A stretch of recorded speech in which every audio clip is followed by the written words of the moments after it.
High, আমি টিয়া। আজকে বানালাম বাঙালির অত্যন্ত প্রিয় রুই মাছের কালিয়া।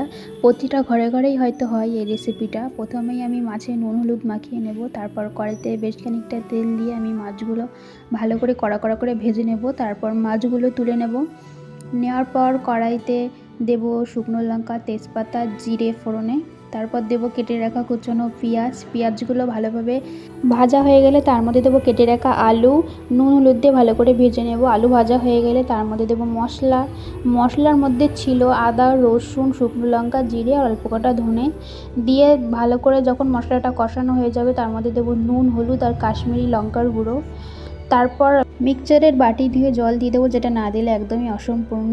তারপর আমি 5 মিনিট ঢেকে রেখে দেবো, যতক্ষণ না মশলা থেকে তেল ছাড়ছে ততক্ষণ নাড়িয়ে নেব। তারপর দেবো মিট মশলা, যেটা দিলেও হয় না দিলেও হয়, কিন্তু আমি দিয়েছি। তারপর গরম জল করে রেখেছিলাম। আমার মনে হয় গরম জল দিলে টেস্ট আর দেখতে দুটোই ভালো হয়। তারপর 15 থেকে 20 মিনিট ঢেকে রেখে দেবো, যতক্ষণ না আলুটা সিদ্ধ হচ্ছে। আর হ্যাঁ, এতে টমেটো দিলে ভালো হতো, কিন্তু আমার কাছে অ্যাভেলেবেল ছিল না বলে আমি দিতে পারিনি। তারপর ভেজে রাখা মাছগুলো এক এক করে দিয়ে দেবো। ফাইনাল লুক দেখে জানিও যে কেমন হয়েছে। ভিডিওটা ভালো লাগলে লাইক, কমেন্ট, শেয়ার, সাবস্ক্রাইব করে দিও। টাটা।